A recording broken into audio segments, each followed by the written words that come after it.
John 19:16-22. Then delivered he him therefore unto them to be crucified. And they took Jesus and led him away. And he, bearing his cross, went forth into a place called the place of a skull, which in the Hebrew, Golgotha, where they crucified him and two other with him, on either side, one, and Jesus in the midst. And Pilate wrote a title and put it on the cross. And the writing was, Jesus of Nazareth, the King of the Jews. This title then read many of the Jews, for the place where Jesus was crucified was nigh to the city, and it was written in Hebrew and Greek and Latin. Then said the chief priests of the Jews to Pilate, write not the King of the Jews, but that he said, I am the King of the Jews. Pilate answered, what I have written, I have written. Amen. Amen, amen. Amen. And then we go into Luke 23:34, which leads us to, and Jesus said, Father, forgive them, for they know not what they do. And they cast lots to divide his garments. Man, Monique, you are so good at reading. She should be a narrator of the Bible, I swear. But what a verse to be preaching on. I'm just going to pray quickly. Jesus, I thank you for this opportunity. I thank you that you have trusted me to speak your word, Lord God. I pray through every word that I speak that you will be glorified, Lord Jesus. May I decrease so you may increase, Jesus. We love you and we praise you, and I pray that we will all shift our focus and our hearts on you today, Lord God. In Jesus' name I pray, amen. Amen. All right. Thank you, pastors, for this opportunity. It's really interesting to call my parents pastors. Mom and Dad, thank you for trusting me with this. But I have a time limit, like my dad told me, so I'm going to go straight into my message. Yep.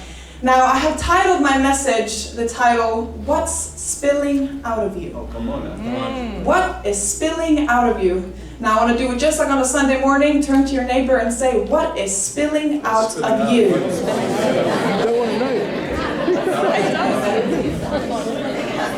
All right, now this is a passage that talks about forgiveness. This is the first thing, this is the first words that Jesus utters while he's on the cross. Now, it's a difficult topic to be talking about because we humans, we don't really like to forgive others. It's not an easygoing, nice feeling to forgive the people that we have been hurt by. Is that right? Okay, yes. Have you ever said, I forgive them, but if you're being honest, you're still thinking about it? Oh, yes. You're still feeling it? Yes. You're still replaying it in my head? Yes. Now, if you go to Restored Church, you know that there are three ways that we go on about life. We believe that you could go through life by doing culture's way, come on, help me, Yep. church's way, and the king's way. Now, we know that culture, when it comes to forgiveness or unforgiveness, they hold it. They hold on to unforgiveness. Yeah. Only give it if it's deserved. Yeah. Church kind of hides it. They say that they have forgiven, but really in their hearts, they still think about it, right? That's right. But now we learn about the King, and we learn about Jesus, and we see that he releases it. Yeah. Amen. Yeah. Oh, this is going to be Yeah. a good sermon. Good. All right. Now, everybody in this room has gone through some sort of hurt. Yeah. Everybody has either been hurt, or we have hurt other people. True. Now, the hurt that you go through, whether you like it or not, it will show up somewhere in your life. Yeah. And that's just the truth. Yeah. The pain of what they did, or what you have been through, it does not just stay in the past. No. It follows you everywhere. And it shows up in your life. It shows up in how you speak, how you trust, and how you love. Yeah. So what do you do with the pain that other people have caused you? Because let's be real, pain very rarely brings out the very best in us. But now we look at Jesus, he goes through pain and it brought out his love for us. Wow. And that does not even make sense to my human brain. If we are being honest, pain does not bring out the best in us. When we are hurt, what spills out is usually bitterness, attitude, rage, or stone cold silence. Come on. And honestly, silence is my least favorite way to respond to conflict. It eats me alive. If I do not have an answer to what's going on, I start creating my own ones. And usually the answer I create is worse than the truth. True. I know that we all do this. Yeah. Our human nature does not shine well through pain and suffering. Pain has a way of revealing what is really going on within us. You don't really know what is in you or who you are until you go through something that is quite unexpected. I know we can all think about a situation or a person that has hurt us.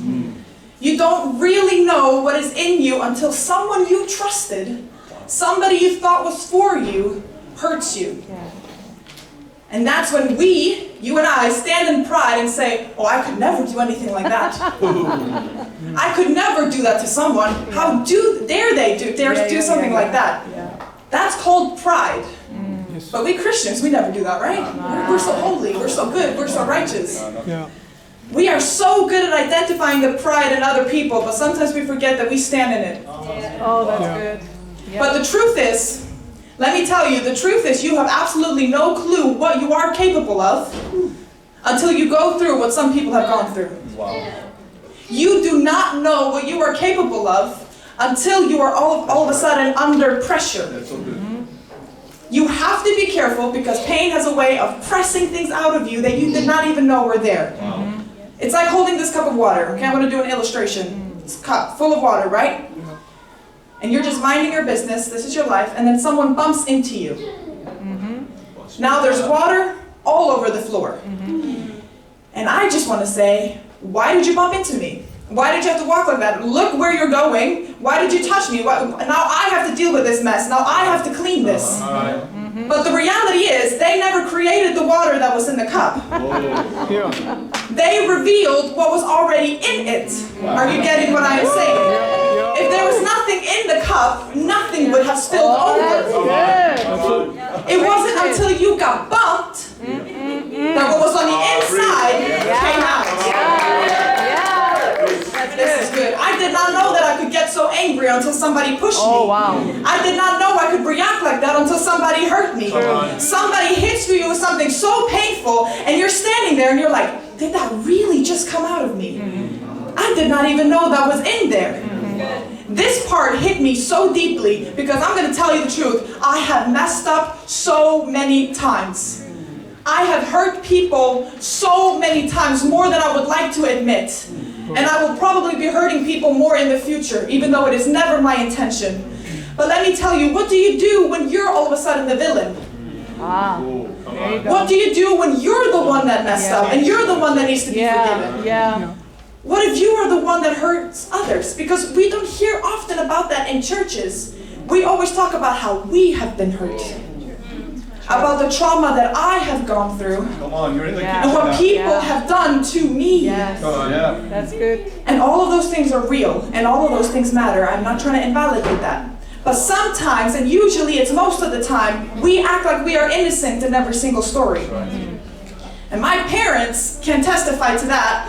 Because me and my brother, we would fight and we would argue, and we would both go to my parents and tell them our side of the story, and somehow we both came out innocent. My dad did not know how that worked. But we act like we are the victims, but the truth is we have all been both. We've all been hurt, and we all have hurt. We need to start being honest about that, because transformation does not happen in denial, it happens in honesty. So now you got the pain from what others did to you, and you got the pains from what you have done to others. The question is still the same: what do you do with it? And this is what Jesus says on the cross is so shocking. Because the power is not just in the words that he's speaking, it's where he is speaking them from.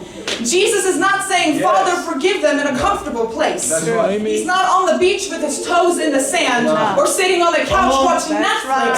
It's one thing to say that when life is easy, but it's a whole other thing to say that when you are hanging on a cross.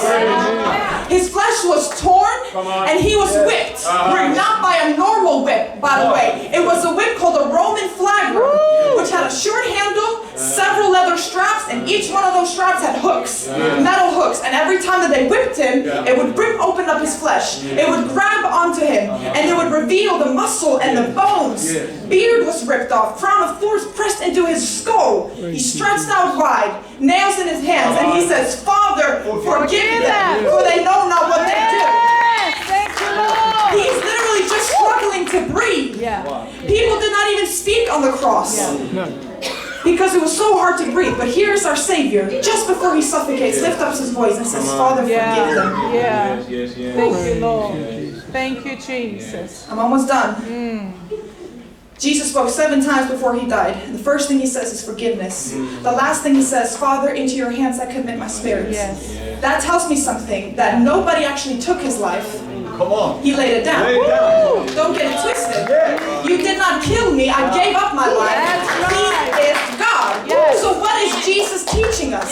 What is he truly modeling before us? He's showing us that no matter what you go through, don't you ever dare stop talking to the Father. I don't care who hurt you, who walked away, who betrayed you. Don't you ever let that take you away from our Father who is in heaven. Don't you ever let it stop you from communicating with him. And please do not come at me with, I don't feel him. Do you think Jesus felt him on that cross? He was carrying the sin of the whole entire world. He did not feel the Father at all. But he did not let his feelings dictate the conversation that he was going to have with his Father. So how could Jesus forgive like that? It was because of his relationship with the Father. He knew he needed the Father to forgive. So what makes you think that you can forgive in your own strength? True. That's right. That's good. 3 things before I finish. Forgiveness does not mean reconciliation. Come on. You can still forgive, but still have boundaries. Come on. That's good. Number 2, forgiveness is not the absence of pain. You can still feel it, but do not let it poison you. Number 3, forgiveness is an act of faith.